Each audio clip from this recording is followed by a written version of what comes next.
Today I want to show you how to make top shelf tacos.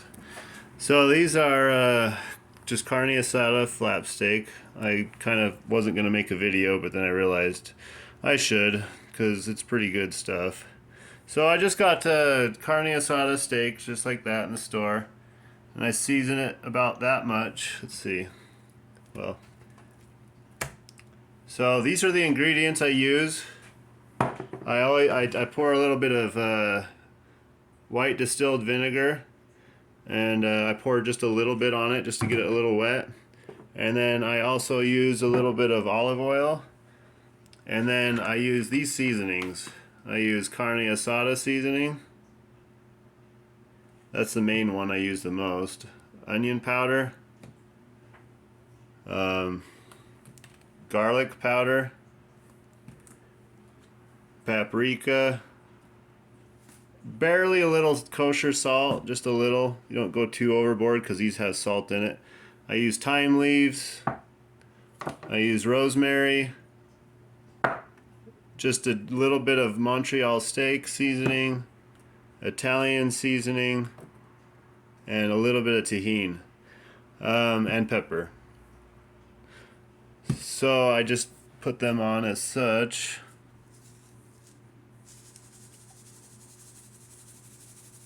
Just a little bit of salt, not a lot, because those other things are salty.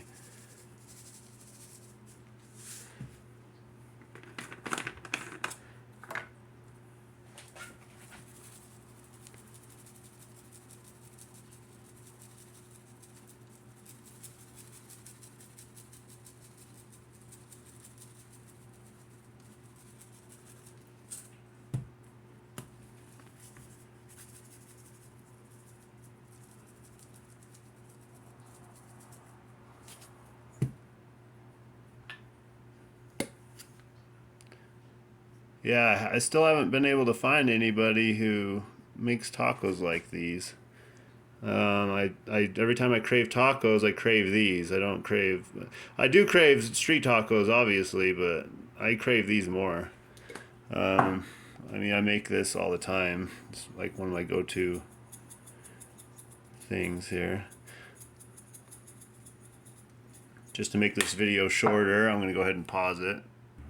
And if you ever use oils, I always like to use avocado oil, especially for steak on the grill, or if I make a steak. I'll make another video on my steak. I've finally perfected it after making steak like 1,000 freaking times, but it turned out really good. But anyway, you just spray it on there. Oops. Alright, let's get the grill ready. And if you have one of these grills, they work pretty good for smoking. You just open it up, plop this out.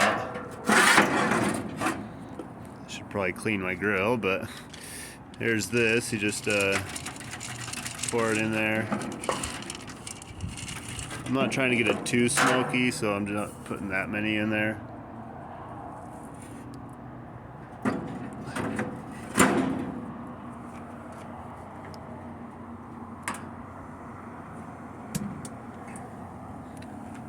So I always, you don't always have to put wood chips in there. Honestly, I don't usually, but I just bought a bag, just thought I'd try it out. It does work pretty good. It just depends on your liking. Okay, if you're cooking with steak or any type of meat, always use a thermometer, food thermometer. Hands down, it's the best way to find out if you cooked your meat right, or if, you know, to make it the perfect way you need it. Yeah, it's all about the temperature. That's what it's all about. So I got it smoking now.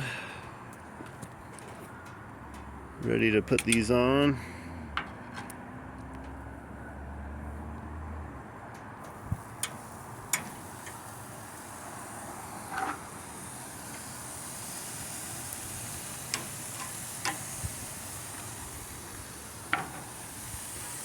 Going to take a few minutes, and we're gonna wait till the temperature hits about 127 degrees is what I'm gonna do.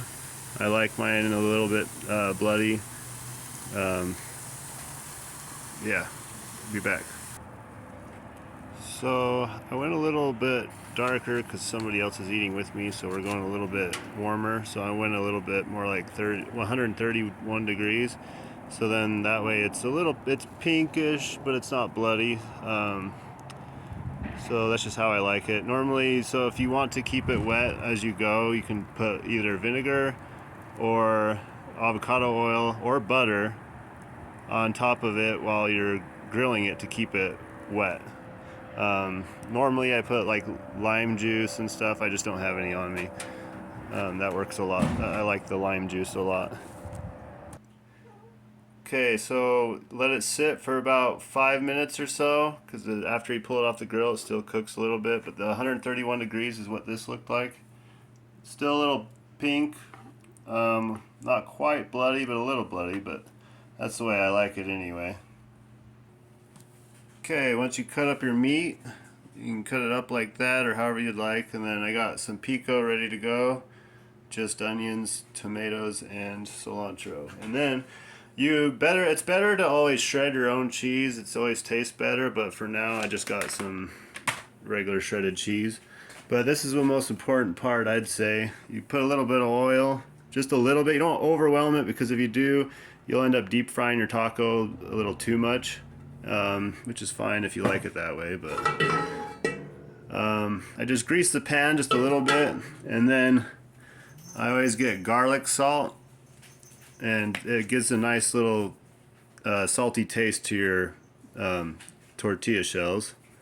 So I always put this on just a little coat every time I put taco shells in there. And then I got these street taco shells right here. That's what I usually use. You won't regret it. It'll be really good. Okay, now it's warmed up a little bit. I don't know if you can see that very well, but that's about how much oil you should use. So it's not too much, otherwise it can be really soggy or whatever, but we want just a little crisp. They're almost time to flip. See how right there? So if you put too much oil, this is what it looks like, and it ends up making it soggy over the whole thing. So you don't want that much. You want to do just a little bit. Whoops. Okay, and then you want them to look about like, yeah, just about like that. And then put a little cheese on it, however much you want. Okay, you got the cheese on it, and then you just kind of smear these around, get that garlic salt nice and on the tortilla shell.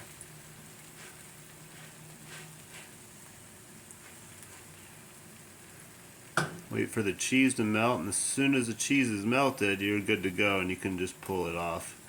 See, it's looking like about like that. Maybe just a little bit longer. Okay, they're done. Now I just get some of my meat here.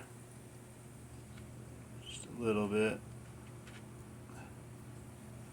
On there. Oh wait, maybe I should use a different fork.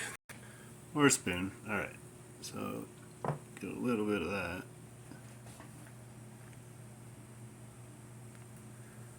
Then, okay, once you get it to that point, best thing is Taco Bell hot sauce.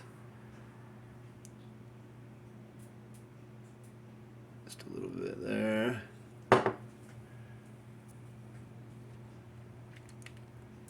Okay. Now, try it. Oh my god.